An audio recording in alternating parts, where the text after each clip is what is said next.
Hello. আমি আগৰ ভিডিঅ'টোত All Things Bright and Beautiful poemটো কিভাৱে recite কৰিম with correct pronunciation উচ্চাৰণ সেইটো আমি কৰিলোঁ।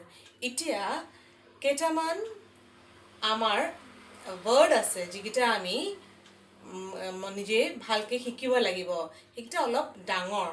তোমালোকে চোৱাচোন আমি সেই ৱৰ্ডকেইটা কেনেকৈ উচ্চাৰণ কৰিম শুদ্ধভাৱে। Beautiful, beautiful, ধুনীয়া, ধুনীয়া beautiful বুলি কোৱা হয় ইংলিছত। Creatures, creatures ডিকশ্যনেৰীত তোমালোকে পাবা, কিন্তু মই কৈছোঁ creatures মানে হ'ল যিবিলাক লিভিং থিংছ, যেনেকৈ আমি বা পশু পক্ষী জন্তু, সেইবিলাক লিভিং থিংছ। এক জেগাৰ পৰা অন্য জেগালৈ যাব পাৰোঁ, আমি অক্সিজেন ল'ব পাৰোঁ, উশাহ নিশাহ ল'ব পাৰোঁ, সেইকাৰণে আমাক ক্ৰিয়েচাৰ্ছ বুলি কোৱা হয়। কিন্তু ক্ৰিয়েচাৰ্ছ যি ভগৱান বা সৃষ্টি, যাক সৃষ্টি কৰিছে ভগৱানে, সেইভাৱে আমি আমি সেইভাৱে আমি জানো যেনেকৈ।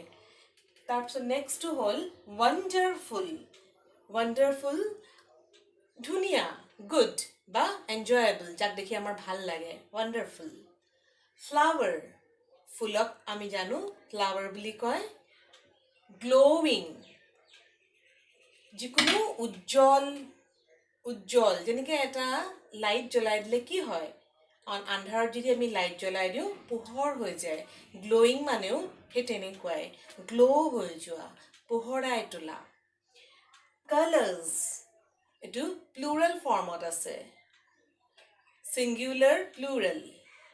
কালাৰ্ছ, কালাৰ, কালাৰ্ছ, ৰং তাৰমানে। টাইনি, টাইনি হ'ল খুব সৰু। উদাহৰণস্বৰূপে আমি ক'ব পাৰোঁ পৰুৱা এটা টাইনি ক্ৰিয়েচাৰ। যিহেতু এইটো ভিডিঅ'ৰ ৰূপত আছে, তোমালোকে চাবা আৰু মোৰ নিচিনাকৈ উচ্চাৰণ কৰিবলৈ চেষ্টা কৰিবা। আৰু এবাৰ কৈ দিছোঁ, মোৰ লগত ক'বা দেই। Beautiful, creatures, wonderful, flower, glowing, colours, tiny. আজিলৈ ইমান।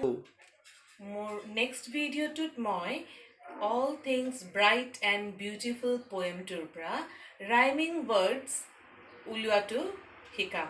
তোমালোকে কবিতাটো ভালকৈ পঢ়িবা দেই।